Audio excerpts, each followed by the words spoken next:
사랑과 은혜의 아버지 하나님, 봄의 첫날 입춘을 맞이하게 해주시니 감사합니다. 1년 전 봄의 소식과 함께 날아들어온 전염병으로 인해 봄 같지 않은 봄을 보냈습니다. 회복시켜 주시는 주님의 은총을 더욱 간절히 구하오니 빼앗긴 우리의 일상에 다시 봄의 은총을 내려 주옵소서. 주님께서 우리와 함께 하심을 믿사오며 예수님의 이름으로 기도드립니다. 아멘. 찬송가 426장입니다.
예배를 위하여 기도하겠습니다. 자비로우신 아버지 하나님, 절기상 봄이 왔으나 봄이 오지 않은 것 같은 시간을 보내고 있습니다. 2월의 막바지 추위에 주님의 자녀들이 다치지 아니하도록 은혜로 보살펴 주옵소서. 코로나로 인해 작은 기침과 감기조차도 우리를 불안하게 하오니 따뜻한 사랑의 손길로 주님의 자녀들을 지켜 주옵소서. 사회적 거리두기로 인해 엄청난 손해를 보고 있는 소상공인들의 간절한 외침을 들어주옵소서. 최근 몇 달 동안 수입이 10분의 1로 줄어들어 이제는 죽어버릴 것 같다고 길거리로 뛰쳐나와 외치고 있는 이웃들의 통곡이 들려옵니다.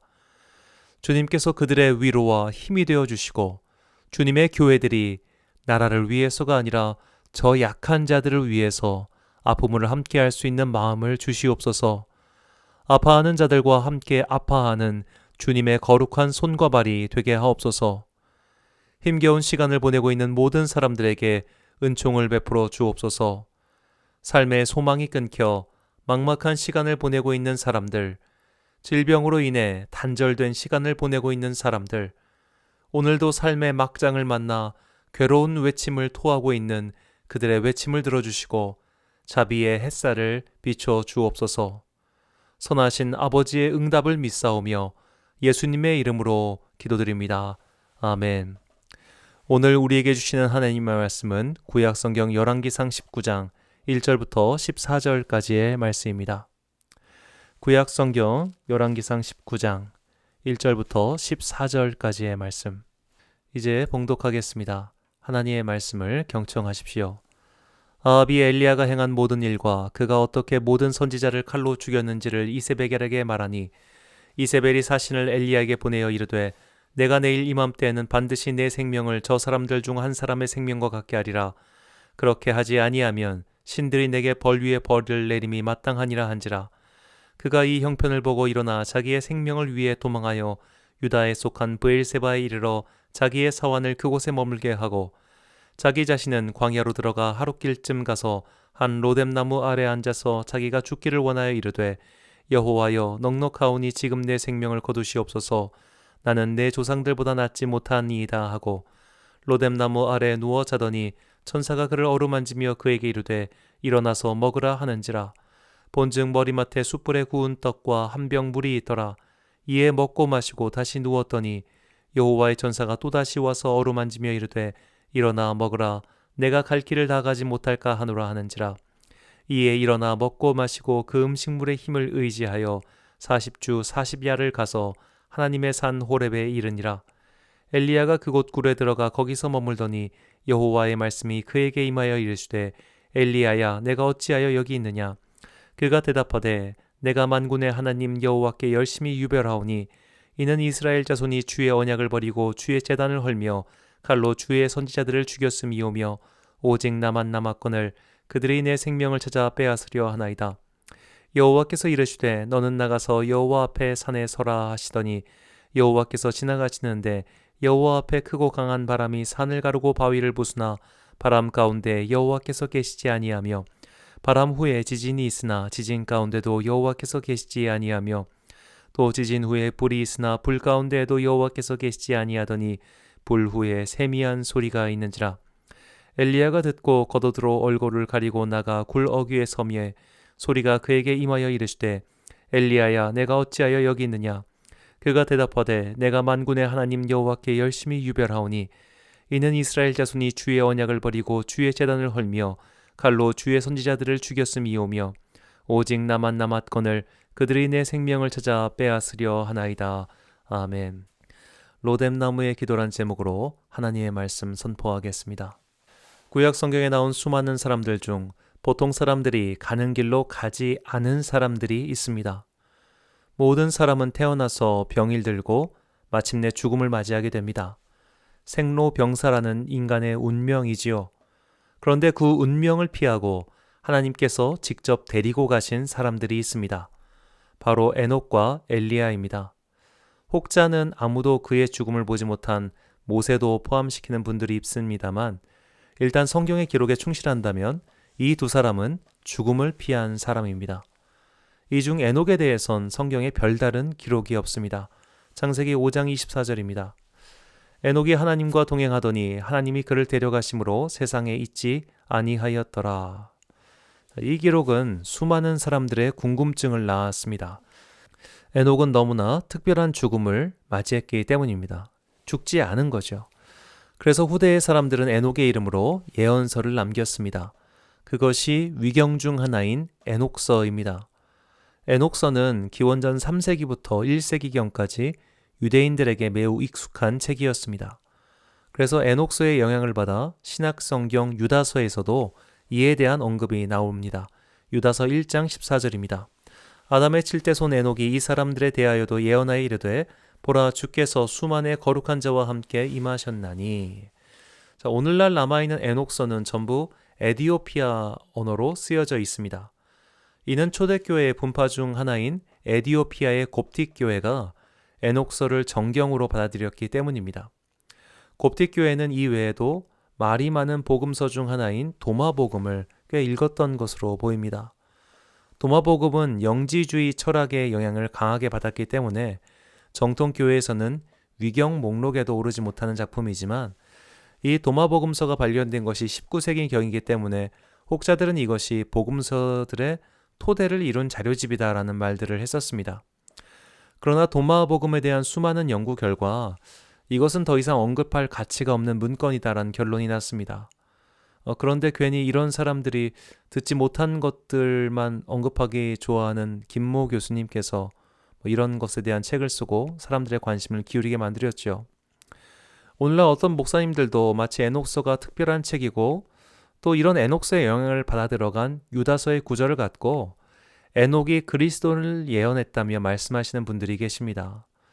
이런 분들은 주로 천사와 악마 같은 신비한 이야기를 좋아하시는 분들인 경우가 많습니다. 왜냐하면 에녹서에는 그 유명한 천사들의 이름이 나오기 때문이죠.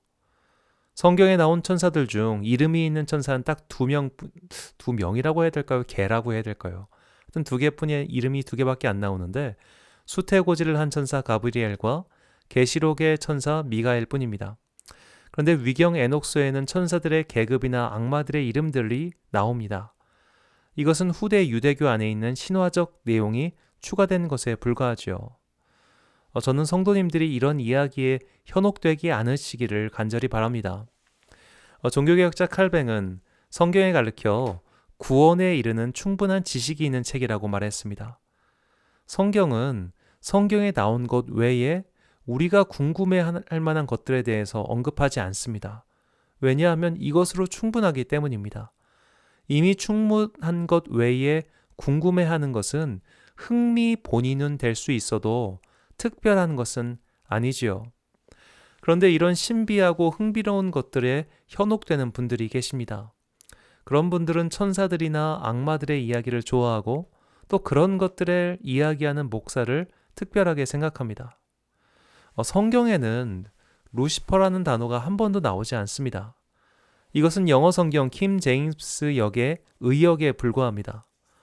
최초의 영어 성경인 킴 제임스 역은 이사야서에 나오는 계명성을 루시퍼라고 번역했습니다. 이것은 완전히 번역자의 사견에 불과합니다. 안 좋은 번역이죠. 그런데 킹 제임스 역이야말로 가장 완전 무결한 번역이라고 주장하는 이단에 호응하며 루시퍼라는 단어를 마치 특별한 사건인 양 취급하는 분들이 있습니다. 이것은 사람들을 혹세무민하는 행동에 불과합니다. 이 에녹의 이야기를 길게 드린 이유는 종종 성경에 나오지 않은, 성경에 쓰여있지 않은 이야기에 너무나 많은 관심을 기울이고 집착하는 분들을 만나기 때문입니다. 이런 궁금증이나 흥미가 있기에 판타지 소설이 나오고 문학이 발전하는 것이지만 사실 이런 것들은 신앙에 별다른 도움이 되지 않습니다. 그걸 알고 있다고 해서 목사가 지식과 성령이 충만한 것도 아닙니다. 동서고금의 많은 신앙인들은 신비와 환상과 계시를 참 좋아했습니다. 가톨릭 성인들은 그들을 통해 어떤 구체적인 기적이 일어났어야 성인으로 인정을 해줍니다. 이런 신비적인 기적을 가장 많이 보여준 사람이 아시시의 성인인 프란체스코입니다. 그와 관련된 기적의 이야기는 너무나 많지요. 그중 유명한 것이 오상, 5가지 상처의 기적과 부유, 떠올랐다 그 기적입니다. 프란체스코가 그리스도의 고난을 깊이 묵상하며 기도하다가 그 자신도 손과 발 그리고 머리에 예수님과 같은 상처가 생겼다는 것이죠. 그리고 프란체스코는 말년에 산에서 기도하다가 하나님과 깊은 교제의 단계에 들어가는데 그때 그가 바위 위에 떠 있었다고 함께 산에 올라갔던 제자가 보고 전했습니다. 하나님께서 일으키시는 기적에 우리가 제한을 둘 수는 없죠. 그러나 그런 기적이 일어났다는 것, 그리고 그것을 봤다는 것이 신앙에 큰 중요성이 없다는 걸 알아야 합니다. 이는 비유하면 결혼과 비슷합니다. 사랑의 감정, 두근거리는 감정, 다들 그런 감정을 갖고 결혼할 겁니다. 그러나 그런 두근거림이 결혼 생활을 유지해주지 않습니다. 즉, 결혼의 시작점과 결혼을 유지시키는 힘은 다른 것이죠. 기적이 신앙의 출발이 될 수는 있지만 그 기적이 신앙을 지탱해 주지는 않습니다. 누차 말씀드리지만 가장 많은 기적을 본 출애굽 백성이 하나님을 가장 크게 배반했습니다. 엄청난 기적을 봤던 제자들은 결정적인 순간 돌아섰습니다. 그렇게 기적을 많이 보면서 갈릴리부터 따라온 사람들은 예수님께서 십자가에 달려 돌아가실 때 다 어디로 갔을까요? 기적은 동기는 되지만 그 이상이 아닙니다.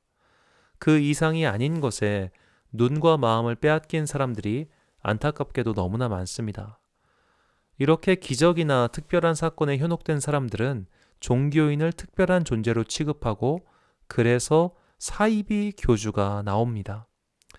이와 비슷한 생각을 갖고서 사람들은 종교인을 초인인 양 생각합니다. 혹은 초인이 되길 바랍니다. 그러나 오늘 본문은 놀라운 기적을 일으킨 사람이면서도 심지어 역사상 오직 2명뿐인 죽지 않고 하나님 곁으로 올라간 하나님의 사람도 초인이 아닌 우리와 똑같은 사람일 뿐임을 보여줍니다. 중국 유교의 고전 중 하나인 맹자에 나오는 구절 중 제가 가장 좋아하는 문구가 있습니다. 하늘이 장차 그 사람에게 큰 사명을 주려 할 때는 반드시 먼저 그 마음과 뜻을 흔들어 고통스럽게 하고 그 힘줄과 뼈를 굶주리게 하여 궁핍하게 만들어 그가 하고자 하는 일을 흔들고 어지럽게 하나니 그것은 타고난 작고 못난 성품을 인내로써 담금질을 하여 하늘의 사명을 능히 감당할 만하도록 그 기국과 역량을 키워주기 위함이다. 자, 엘리야가 이스라엘 역사에 등장한 때는 북이스라엘의 아합 왕에게 하나님의 심판을 선포하기 위함이었습니다. 엘리야는 하나님의 뜻을 아합 왕에게 전달했습니다. 온 나라에 기약 없는 기근이 임할 것이라는 말씀이었지요. 그런데 이 심판은 엘리야에게도 해를 입혔습니다. 그도 기근 심판에 피해를 입었습니다. 까마귀들이 가져다주는 얼마 안 되는 음식과 시냇가의 물로 연명하는 생활을 했습니다. 그러다가 시냇가의 물마저 마르고 말았습니다. 그때 하나님께서는 이스라엘 땅도 아닌 바알을 믿는 시돈 땅의 사르밧으로 가라고 하십니다. 하나님은 그곳에 살고 있는 한 여인의 집에 엘리야를 묵게 하십니다. 우리가 성경의 이야기를 읽을 때 무슨 신화 속의 이야기인 양 읽어선 말씀의 깊은 뜻을 알아챌 수 없습니다. 한번 이 장면을 현실적으로 그려보자는 말입니다. 자, 엘리야는 무일푼입니다. 그런데 엘리야가 더부살이를 해야 하는 그 여인의 집 또한 아들을 혼자 키우는 가난하디 가난한 상태입니다. 다행히 하나님께서 은총을 베풀어 주셔서 먹고 살 수 있게 해주셨습니다. 열왕기상 17장 14절입니다. 이스라엘의 하나님 여호와의 말씀이 나 여호와가 비를 지며 내리는 날까지 그 통의 가루가 떨어지지 아니하고 그 병의 기름이 없어지지 아니하리라 하셨느니라. 아멘. 자, 가루는 아마 떡을 구울 수 있는 밀가루였을 것이고 기름은 식물성 기름이었겠죠. 우리가 좀 더 이해하기 쉽게 그냥 쌀독에 쌀이 안 떨어지고 참기름이 마르지 않았다 정도로 생각하겠습니다. 자, 그런데 이것은 그냥 삶의 최저 한계선을 충족시켜 주신 것에 불과합니다. 자, 무슨 말이냐면 쌀과 참기름을 갖고 돈을 벌려면 한 번에 많은 쌀과 기름이 필요합니다. 그런데 지금 엘리야와 이 사르밧 여인의 상태는 떨어지지 않은 상태입니다. 즉 하나님께서 광야 이스라엘 백성에게 매일 만나를 내려주셨던 것과 같다는 말입니다. 자, 만나 기적의 가장 큰 특징은 저장이 안 된다는 겁니다. 하나님께서는 딱 그날 쓸 것만 주셨습니다. 왜 그러셨을까요? 저장성 좋은 상품을 주지 않으시고 하루만 있으면 썩어서 먹지 못할 음식을 왜 하나님께서는 주셨을까요? 저장은 경제적 불평등을 낳기 때문입니다. 자, 예를 들어 어떤 사람은 하루 1리터의 식량 중 0.5리터만 먹고 0.5를 남겨두었습니다. 그런데 옆집 사람은 식욕이 많아서 하루에 1리터 갖고는 부족해합니다. 이때 내가 안 먹고 남긴 0.5리터를 그 사람에게 팔면 어떻게 될까요? 나에게는 일종의 수익이 생기는 겁니다. 저장성이 높으면 높을수록 이 차이는 커질 겁니다. 부지런하고 참을성 있는 사람은 돈을 벌 것이고 그렇지 않은 사람은 가난해지겠죠. 비유하자면 이렇습니다. 예전 군대는 담배를 지급했습니다. 그때 담배를 피지 않은 병사들은 담배를 저장해뒀다가 담배 피는 다른 전우들에게 팔아서 이익을 남겼습니다. 자, 그런 만나어도 그런 일이 벌어질 수 있으니 하나님께서는 아예 하루 이상은 저장할 수 없는 만나라는 물건을 주신 겁니다. 식물을. 일종의 강제적으로 평등사회를 만들어버리신 거죠. 지금 엘리야와 사르밧 여인의 집에 내린 기적이 이와 같습니다. 매일 먹을 것이 끊어지지 않는 상태였던 것 뿐이죠. 물론 매일 먹을 것이 그치지 않는 것은 너무나 감사한 기적이지만 딱 거기까지였던 겁니다. 그들에게는 한 번에 많은 쌀과 기름을 저장해 둘 수 없었습니다. 저장해서 팔아야 수익을 남길 수 있는데 그렇게 할 만큼의 양은 아니었던 거예요. 먹을 만큼 주신 겁니다. 그러니까 이 기적으로 말미암아 그들이 부유해진 게 아니라 최저임금, 생계 유지만 된 상태였습니다. 자, 이때 엘리야의 마음이 어땠을까요? 남의 집 더부살이 해보신 분들은 아실 겁니다. 엄청나게 눈치 보입니다. 아무리 하나님의 사람이네 뭐네 해도 하루 이틀은 괜찮습니다. 그러나 엘리야는 가뭄의 한가운데서, 그것도 너무나 가난해서 하루하루 먹고 사는 사람 집에서 최소한 3년 동안 더부살이를 했습니다. 열왕기상 18장 1절입니다. 많은 날이 지나고 제3년에 여호와의 말씀이 엘리야에게 임하여 이르시되 너는 가서 아합에게 보이라 내가 비를 지면에 내리리라. 아멘. 자, 3년 동안의 남의 집 더부살이, 이 살이를 하면서 엘리야의 마음은 어땠을까요? 그는 아마도 처참한 마음이었을 겁니다. 엘리야도 한때 위대한 마음을 품고 있었을 겁니다. 이제 하나님께서 거짓된 것을 부수시고 새롭게 하나님 나라를 구축하실 것이라는 기대가 있었습니다. 그리고 그 멋지고 놀라운 일에 자신을 사용해 주신 것에 너무나 큰 감사를 드렸을 겁니다. 그러나 그가 하나님의 명령을 받고 순종하며 살았을 때 그에게 돌아온 것은 반역자로 쫓기고 가난하고 무엇보다 눈치나 보는 삶이었습니다. 자, 열심히 일하다가 정년으로 은퇴하신 분들을 보면 가만히 집에 계시질 못하는 분들이 많습니다. 집에 가만히 있으면 그렇게 눈치가 보이신답니다. 당신께서 평생 열심히 일하셔서 이제 평안을 누리셔도 되는데 집에 있기가 그렇게 눈치 보인답니다. 그래서 아무 일 없이 그냥 돌아다니십니다. 이 홍익대 미술대학을 퇴임한 오근재 교수님은 서울 종로의 탑골공원을 자신과 같은 그런 은퇴자들이 떠밀려 모인 곳이라고 표현하면서 그곳을 퇴적 공간이라고 명명했습니다. 집에 가만히 있기가 미안하고 눈치 보여서 바깥으로 나왔다가 흘러 모인 곳이라는 저자의 표현입니다. 자, 그런데 엘리야는 은퇴한 사람이 아니었습니다. 한창 현역으로 뛰고 있는 사람이었습니다. 그런데 생각지도 못하게 3년 넘게 강제로 칩거 상태가, 강제로 은퇴 상태가 된 것입니다. 그것도 남의 집 더부살이를 하면서 눈치나 보면 말이죠. 이렇게 살다가 마침내 화려하게 복귀했습니다. 더할 나위 없는 승리를 갈멜산에서 거두게 됩니다. 그리고 오랜 기근이 마침내 끝나고 비가 내렸습니다. 자, 이때 엘리야는 어떤 생각을 했을까요? 드디어 끝났다. 마침내 이겼다. 이제 꿈은 이루어진다라고 생각하지 않았을까요? 그런데 엘리야의 그런 소망은 이루어지지 못했습니다. 본문 2절과 3절입니다. 이세벨이 사신을 엘리야에게 보내어 이르되 내가 내일 이맘때는 반드시 내 생명을 저 사람들 중 한 사람의 생명과 같게 하리라. 그렇게 하지 아니하면 신들이 내게 벌 위에 벌을 내림이 마땅하니라 한지라. 그가 이 형편을 보고 일어나 자기의 생명을 위하여 도망하여 유다에 속한 브엘세바에 이르러 자기의 사환을 그곳에 머물게 하고. 자, 백성이 환호하고 아합 왕조차도 복종할 수밖에 없었던 위대한 승리와 기적을 보고도 이세벨 왕비는 조금도 굴하지 않았습니다. 오히려 엘리야를 죽이고자 더욱 혈안이 되었습니다. 결국 엘리야는 다시 도망칠 수밖에 없었습니다. 엘리야는 이로써 세 번째 국경 밖으로 도망친 셈입니다. 엘리야의 꿈과 소망, 희망이 뭉텅 무너지는 순간이었습니다. 큰 좌절과 실패가 찾아왔습니다. 그토록 오랜 시간을 버텼는데 또다시 도망자 신세가 된 겁니다. 한심함을 넘어서 자괴감이 드는 나날이었겠죠. 모든 희망이 사라져버린 그때 하나님의 사람 엘리야는 이렇게 말을 합니다. 본문 4절입니다.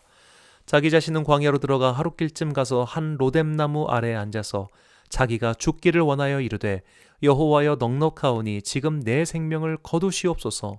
나는 내 조상들보다 낫지 못하니이다 하고. 아멘. 살면서 이런 말을 해보신 적 있으신가요? 엄마 나 좀 데려가 라고 말입니다. 너무 힘들고 괴로운데 이 괴로움을 토로할 엄마가 이 세상에 없습니다. 그때 딸들은 이렇게 소리치죠. 엄마, 나 좀 데려가 라고 말입니다. 예전에 봤던 어느 드라마에서 연기자께서 오열하며 이 대사를 하시는데 정말 울컥했습니다. 지금 엘리야가 그런 기도를 드리고 있습니다. 이건 이미 기도가 아닙니다. 그냥 비통한 외침입니다. 나 좀 데려가 달라는 절절하고 비통한 외침을 해본 사람이라면 이 마음을 알 것입니다. 정말 희망의 끈조차 보이지 않는 순간입니다. 더 이상 살아봤자 의미가 없을 때 드리는 기도입니다. 살아봤자 불명예스럽고 고통뿐입니다.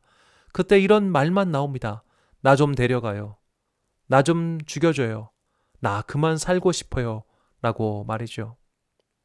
엘리야는 완전히 탈진했습니다. 번아웃 증후군이라고 하죠. 더 이상 달릴 힘도 없었고 의지도 없었습니다. 그렇게 외치다가 잠이 들어버렸습니다. 이런 기도 해보신 적 있으십니까? 외치고 외치다가 꺼이꺼이 울면서 바락바락 소리 지르다가 그냥 푹 쓰러지듯 잠이 들 때 말이죠. 기도원 가면 이런 기도 많이 들을 수 있습니다. 그때 뭣도 모르는 분들은 이런 말을 합니다. 굳이 저렇게 기도해야 돼? 굳이 저렇게 소리 안 질러도 들으실 텐데 왜 저럴까? 라고 말입니다. 그런 생각이 든다면 그분은 살만한 인생을 사셨기 때문입니다.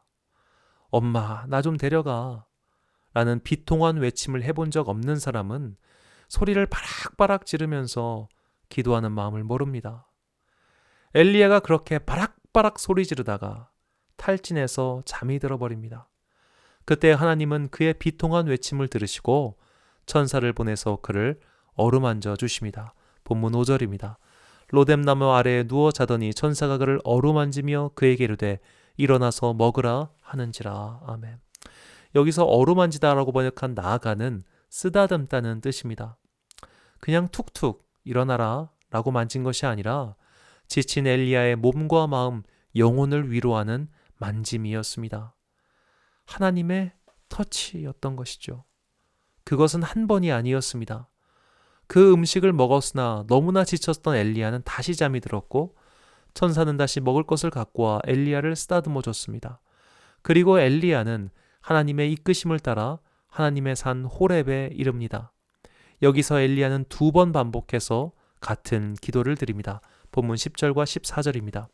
그가 대답하되 내가 만군의 하나님 여호와께 열심히 유별하오니 이는 이스라엘 자손이 주의 언약을 버리고 주의 제단을 헐며 칼로 주의 선지자들을 죽였음이오며 오직 나만 남았거늘 그들이 내 생명을 찾아 빼앗으려 하나이다. 아멘. 이 2절은 한치의 오차도 없이 똑같은 말입니다. 이 말인즉 나는 정말로 최선을 다했는데 아무것도 이루어지지 않았습니다. 나는 너무 지쳤습니다. 라는 말입니다. 하나님은 엘리야의 기도에 응답해 주십니다. 첫 번째 응답은 세미한 소리의 응답이었습니다. 하나님께서는 강한 바람 속에도 계시지 않았습니다. 지진 가운데도 계시지 않았습니다. 심지어 불 가운데도 계시지 않았습니다. 하나님께서는 세미한 소리로 응답해 주셨습니다. 이 세미한 소리의 응답의 의미는 내가 너와 함께 있다입니다.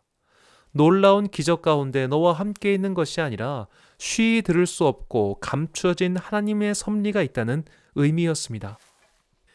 이 감춰진 하나님의 보호하심은 언제나 엘리야와 함께하고 있었습니다. 두 번째 응답은 아직 바알에게 무릎 꿇지 않은 사람들, 엘리야의 동료들이 있다는 응답이었습니다. 엘리야는 지금 나만 홀로 남은 줄 알았습니다. 너무나 지쳐서 죽고 싶었습니다. 그러나 아직 너의 동료들이 있다. 이렇게 하나님께서는 혼자라고 생각했던 엘리야에게 내가 너와 함께 있다. 그리고 너와 마음을 함께하는 사람들이 있다라고 가르쳐 주셨습니다. 죽여달라는 기도에 내가 너와 함께 있다라고 응답하신 겁니다. 미국의 찬양사역자 프레드릭 웨이글의 이야기입니다. 오늘날 부흥사들이 전국을 돌아다니는 것처럼 당시 순회 찬양 사역자였던 웨이글은 각종 집회를 다니느라 집을 비우는 일이 잦았습니다. 그의 아내는 이렇게 지내는 시간이 너무나 힘들어서 어느 날 딸과 함께 집을 나가며 이혼을 선언하고 떠나버렸습니다. 웨이글은 너무나 절망했습니다. 자신은 단지 소명을 따라 하나님의 일을 열심히 했을 뿐인데 이런 비극이 찾아올 줄 생각도 못했습니다. 그의 비극은 여기서 끝나지 않았습니다. 집을 나간 그의 아내는 폐인처럼 살다가 곧 죽었습니다. 웨이글은 이제 나의 인생은 완전히 끝났다라고 생각했습니다. 그는 근처 바다로 갔습니다. 그리고 천천히 그 물속으로 들어갔습니다. 그때 그에게 갑작스런 하나님의 음성이 들렸습니다. 웨이글, 내가 너와 함께 있다. 그 분명한 하나님의 음성을 그가 들었습니다. 그때의 감사와 감격으로 지은 찬양이 찬송가 325장 예수가 함께 계시니입니다. 인생에서 감당할 수 없는 최악의 순간, 하나님, 나 좀 데려가요. 엄마, 나 좀 데려가라고 울부짖으며 외치는 그 순간, 이제는 살 힘이 없다고 포기했던 그 순간, 그때에도 하나님께서는 이렇게 말씀하십니다. 내가 너와 함께 있다라고 말입니다. 이것이 로뎀나무의 은혜이며 기도입니다. 가장 비참한 자리에서 세미한 음성으로 응답하시는 은혜와 사랑의 기도 말이죠. 사랑하는 로뎀교회의 성도 여러분, 그리고 이 예배를 함께 드리시는 귀한 주님의 자녀 여러분, 주님께서 우리와 함께 계십니다. 오늘도 인생의 막막한 괴로움을 만났을 때, 인생 막장에 처해서 더 이상 살 힘이 없을 때, 엄마 나 좀 데려가라는 피 끓는 외침을 하는 그 인생에게 하나님은 위로의 손을 내미시어 우리를 만져주십니다. 위로하시고 힘을 주십니다. 내가 너와 함께 있다. 그리고 내가 너와 함께할 사람들을 보내줄 것이다 라고 말이죠. 우리 주님이신 예수님의 또 다른 이름은 임마누엘입니다. 하나님이 너와 함께 하신다는 뜻이죠. 이 하나님이 너와 함께 하신다는 그 놀라운 고백이 이사야 8장 9절에서 10절에 나옵니다. 너희 민족들아 함성을 질러보아라. 그러나 끝내 패방하리라. 너희 먼 나라 백성들아 들을지니라. 너희 허리를 동이라. 그러나 끝내 패망하리라. 너희 허리에 띠를 띠라. 그러나 끝내 패망하리라. 너희는 함께 계획하라. 그러나 끝내 이루지 못하리라. 말을 해보아라. 끝내 시행되지 못하리라. 이는 하나님이 우리와 함께 계심이니라. 아멘. 자, 온 세상이 나를 둘러싸고 모함하고 힐난하고 망하게 하려고 애를 써도 하나님이 함께 계시니 시행되지 못한단 말입니다. 하나님이 함께 계시니 천만인이 나를 애워싸도 두려워하지 않을 수 있습니다. 이것이 로뎀나무의 기도에 응답하신 주님의 말씀입니다. 괴로운 인생길을 걷고 계십니까? 엄마 나 좀 데려가라고 매일매일 밤마다 외치고 계십니까? 아무도 보지 않는 곳에서 틀어박혀 눈물로 밤을 지새우고 계십니까? 하나님이 우리와 함께 계십니다. 세미한 소리로 응답하시고 함께하는 사람들을 보내시어 힘을 주십니다. 오늘도 내가 너와 함께한다라고 말씀하시는 임마누엘 하나님을 신뢰하십시오. 그분께 괴로움의 소리를 지르며 기도하십시오. 인생 최악의 순간에도 아무도 나를 돌봐주지 않는다고 너무너무 힘들어서 그만 살고 싶다고 외치는 그 순간에도 주님께서는 선하고 자비로운 음성으로 이렇게 말씀하십니다. 사랑하는 자여, 내가 너와 함께하고 있다 라고 말입니다. 이 응답을 듣기 위해 로뎀나무의 기도를 드리는 여러분과 제가 되시길 간절히 축원합니다. 기도하겠습니다. 사랑과 은혜가 풍성하신 아버지 하나님, 인생길 살아가는 동안 뜻하지 않은 순간이 얼마나 많았는지 모릅니다. 눈물과 좌절의 시간이 얼마나 많았는지 모릅니다. 그리고 그 순간이 지금도 계속되고 있습니다. 그때마다 기도했습니다. 저 좀 데려가시라고. 나 그만 살고 싶다고. 나는 이제 죽고 싶다고. 그렇게 절망과 통곡의 외침을 드렸습니다. 혼자라고 생각했습니다. 그래서 살 힘이 없었습니다. 그러나 내가 혼자가 아님을 알려주셔서 감사합니다. 주님께서 우리와 함께 하시는 임마누엘 하나님이심에 감사합니다. 주님께서 함께하는 형제와 자매들을 보내주셔서 감사합니다. 이제 외로워하지 않겠습니다. 이제 괴로워하지 않겠습니다. 세미한 소리로 응답하시는 주님께 귀 기울이고 나의 위로자로 보내주신 주님의 천사와 같은 사람들을 감사히 받아들이겠습니다. 앞으로도 우리의 인생길에서 절망과 낙심의 계곡을 지날 때마다 로뎀나무 아래에서 악에 바친 기도를 드리다가 잠이 들 때마다 세미한 소리로 응답하시는 주님, 천사를 보내어 만져주신 주님, 함께하는 사람들을 보내주신 주님의 은혜를 기억하게 하시고 다시 살아갈 힘을 주옵소서. 우리의 기도와 간구, 절망의 외침에 응답하시는 주님을 감히 찬양하오며 우리를 위한 임마누엘로 오신 예수 그리스도의 이름으로 기도드립니다. 아멘. 찬송가 325장 찬양하겠습니다.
주기도문하심으로 예배를 마치겠습니다. 하늘에 계신 우리 아버지, 아버지의 이름을 거룩하게 하시며 아버지의 나라가 오게 하시며 아버지의 뜻이 하늘에서와 같이 땅에서도 이루어지게 하소서. 오늘 우리에게 일용할 양식을 주시고 우리가 우리에게 잘못한 사람을 용서하여 준 것 같이 우리 죄를 용서하여 주시고 우리를 시험에 빠지지 않게 하시고 악에서 구하소서. 나라와 권능과 영광이 영원히 아버지의 것입니다. 아멘.